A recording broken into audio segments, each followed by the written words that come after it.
see here. Oh, man. Okay, I can't find it.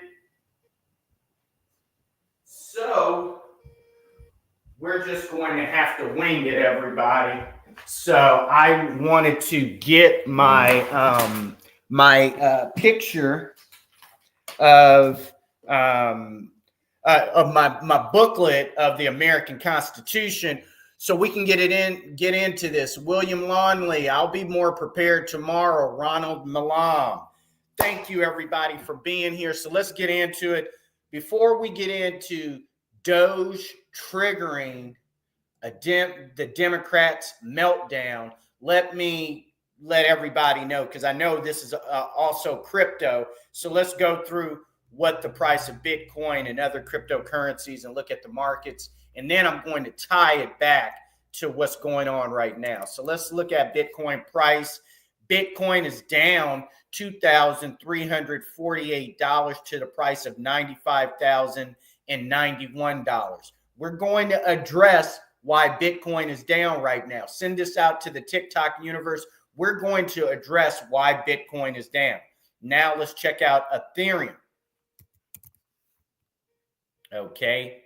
Ethereum is down $70 to the price of $2,592. I would imagine the S&P 500 should be in the green, and it is positive $7.25 to the price of $6,096. And last but not least, I expect the Dow Jones Industrial Average to be in the green as well. And the Dow Jones is up $135 to the price of $44,606. So let's jump right into it. Welcome, everybody. Send it out to the TikTok universe out there. So let's get into Doge triggering the Democrats' meltdown. One of the reasons why Bitcoin and Ethereum are down today is because Jerome Powell is meeting now. And right now, David Sachs, which is the White House crypto czar, as well as Scott Bessent, who is the Treasury of Secretary, they need to meet with Jerome Powell. And Jerome Powell has been debanking, which is closing banks. If you guys remember last year, Jerome Powell ordered the closing of the First Republic Bank, which mainly was in San Francisco, and other banks. They refused to let banks hold cryptocurrency and Bitcoin, and it has resulted in a shrinking of banks under Secretary Treasury. Not the Secretary of Treasury. That would be Janet Yellen, but under the Fed Chair, Jerome Powell. So why is all of this happening? Well, simply, everybody, let me fill you in on it. The Federal Reserve Bank doesn't really have much influence on the dollar anymore. The U.S. Treasury is supposed to be able to, when the value of the dollar is low, they're supposed to issue bonds, and then Americans and people abroad buy U.S. bonds with U.S. dollars, because you can only buy and purchase U.S. bonds with U.S. dollars. And when you purchase the bonds, then that takes the U.S. dollar that was used to purchase the U.S. bonds out of circulation.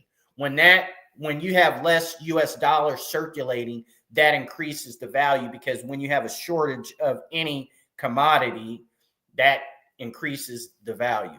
So that over the last 30 years, we've seen the Treasury Secretary have very little impact when the markets have been unstable. So the idea of issuing bonds to control the value of the U.S. dollar really doesn't work anymore. Now, why is Doge triggering a Democratic meltdown? It's quite simply, they first started with U.S. aid, and Elon Musk and his team have gone into U.S. aid, and they found out that people like Senator Chuck Schumer is receiving checks. Liz Cheney, who is not even in the American government, is receiving checks. Hey, Wayne Oakley, Robert Sterling, welcome everybody. And so that is why the Democrats are freaking out right now, because U.S. aid was written into law by an executive order by our great president, John F. Kennedy. And it was designed really post-World War II to try to help the development of other nations be able to compete with the United States.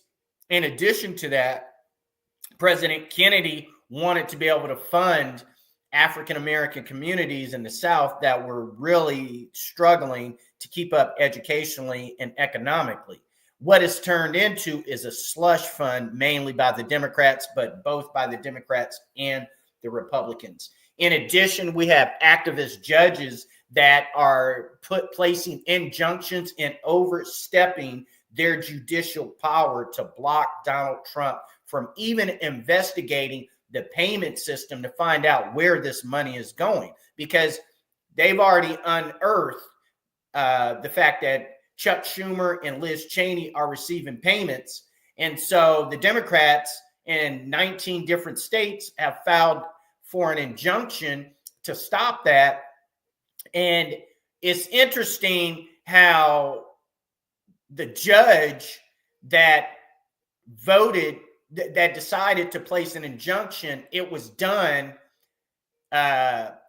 Saturday morning at 1:30 a.m. So this judge has I have a friend who's a judge, and part of his duties are he has to be actually at the courthouse overnight in his county in the case that people are arrested and then appear before the judge at like 3 a.m. in the morning on a weekend. And traditionally, if you get arrested on a Friday night or a Saturday, you have to stay in jail until Monday morning when the courts open and you can come before a judge. Well, over time, many cities and counties have appointed a judge that serves overnight as well as over the weekend. Therefore, you could go before a judge Saturday morning or Sunday morning instead of having to wait till the court opens at 8 a.m. on Monday morning. So what happened, which is very suspicious, is that this specific judge was seated Friday night, which went into Saturday morning.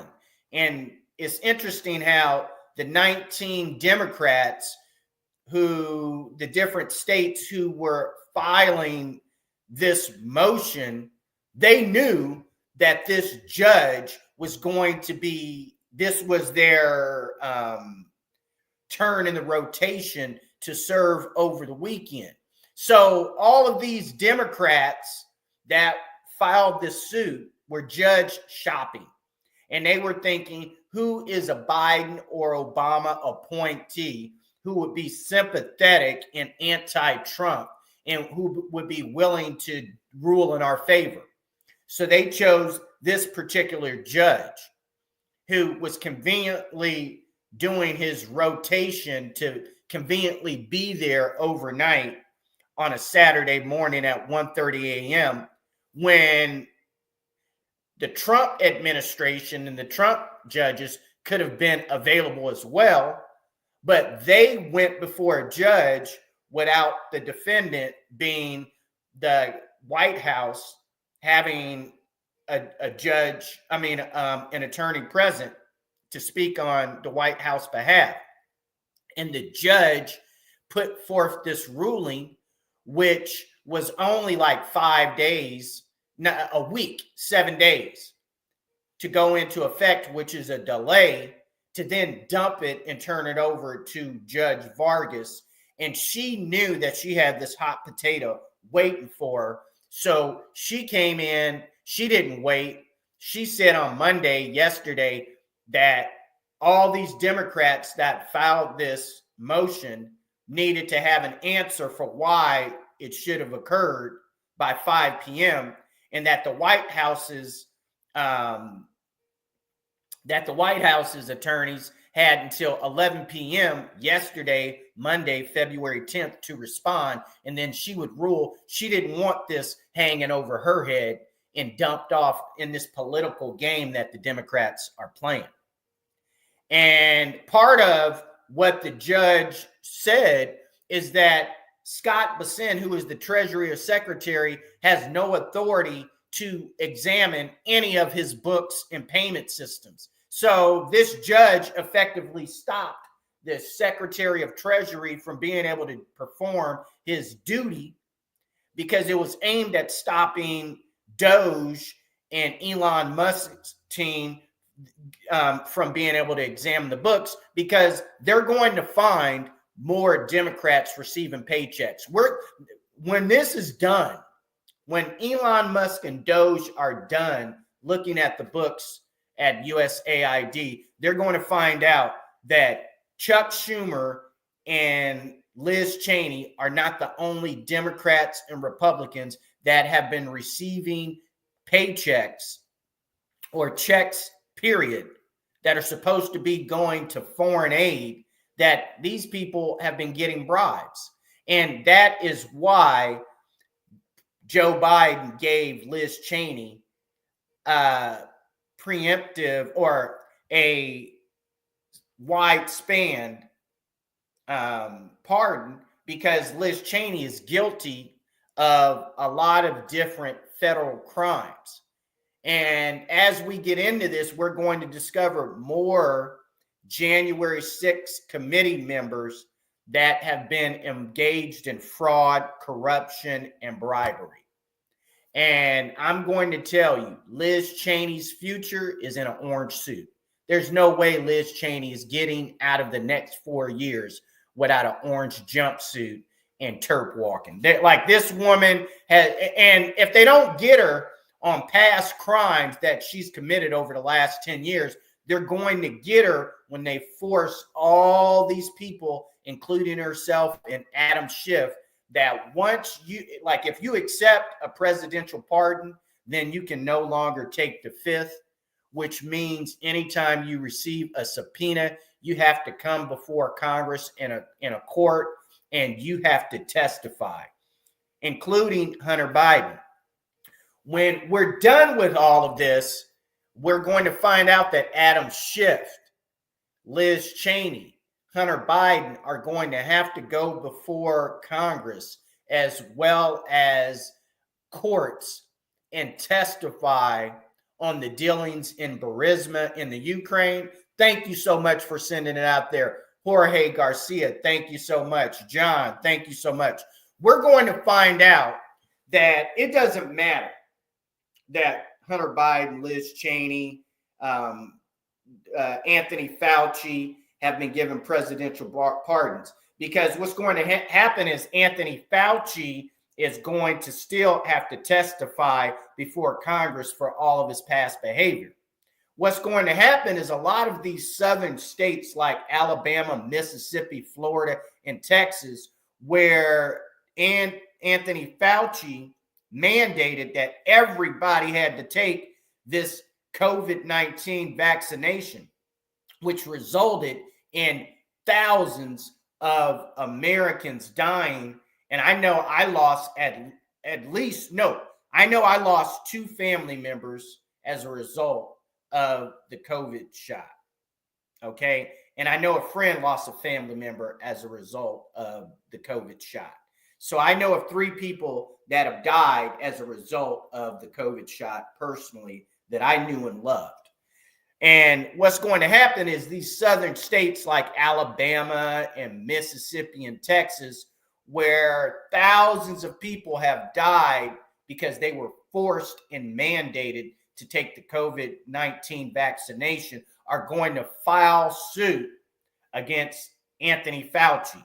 So Anthony Fauci is going to be liable in civil suits for being responsible for the death of all of these thousands of elderly people that were forced to take this vaccination because of COVID, that resulted in physical complications that resulted in their death. And these courts, these attorneys, and these families that are still grieving 5 and 6 years later are going to file these civil lawsuits. In addition to that, the state attorney generals are going to file at the state level suits, criminal charges against Dr. Anthony Fauci, where once they get all this information out there, he's going to be convicted at the state level. And so a presidential pardon only applies to federal crimes. In addition to that, Hunter Biden and the whole laptop and the whole gun charges, well, they're going to make sure that wherever these criminal charges are placed against him are not done in Democratic states. They're not going to file it in Delaware or California.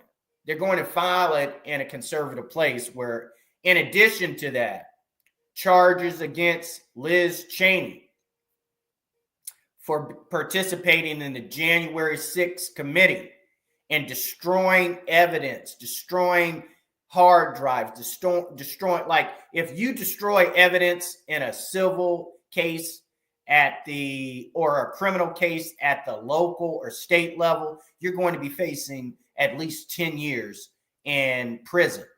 And this is what Liz Cheney consciously did. And they're going to get her on state charges. In addition to that,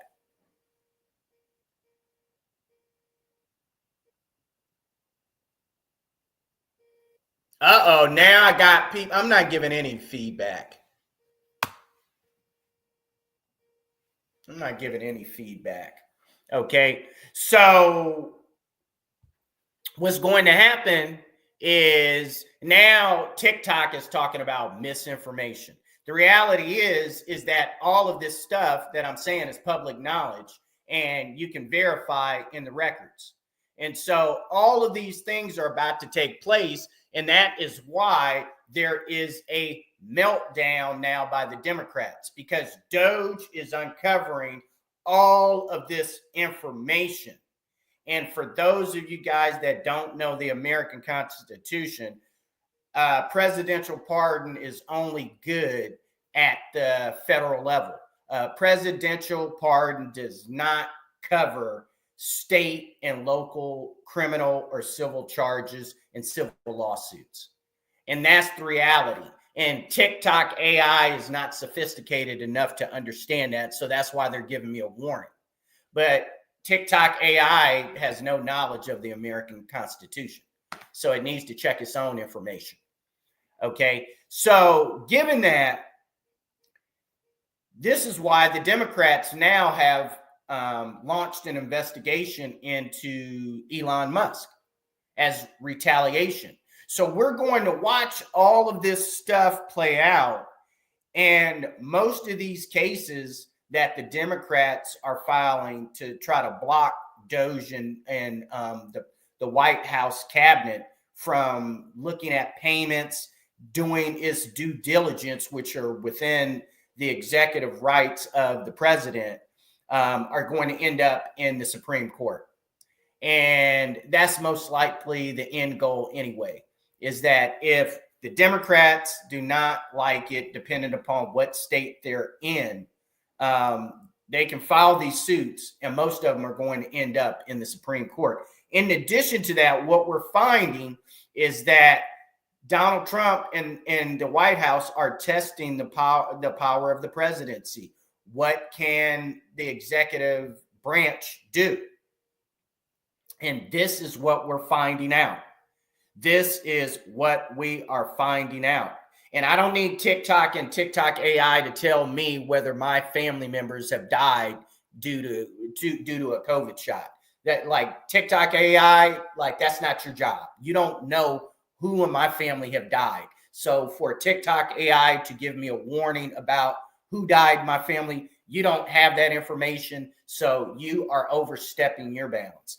And that is why the Democrats are having a meltdown right now, is that all of this fraud, corruption is being unearthed. And all we're doing right now is looking at payments that were paid out from the U.S. Treasury. And they don't even want the executive branch to do an audit, because all levels of the federal government need to have an audit, because one of the things is we are running a $35 trillion deficit here in America. We have not balanced the budget since the Clinton administration. So it's been more than 25 years since the U.S. federal budget has actually been balanced. And until you conduct an audit, you cannot even discuss trying to balance the federal budget. So it would be futile for President Trump to direct Congress to balance the budget without doing an audit and finding out where these payments are going. And that is what the Democrats nationwide are trying to block. And they have judges that are helping them, which is very disappointing, because it's preventing the executive branch from doing its job and trying to fulfill its campaign promise. So with that, this is Daniel Plummer on Kryptonic Media, the Crypto Kid. Thank you for the love out there. I'm kicking it to you real. And I have TikTok AI trying to monitor me on misinformation on what I can say. And this is an AI robot trying to tell me what comments I can make and cannot make, which is absolutely ridiculous. And it's trying to give me a warning, because there's nothing I'm saying that is misinformation or wrong. Okay? Thank you so much for being here. Make sure you follow and subscribe. I'm telling you the truth. And even TikTok's AI doesn't even want me to tell the truth. You got a computer now that's trying to censor me from telling the truth. Thank you so much. Thank you for being here. I'll see you on the next one.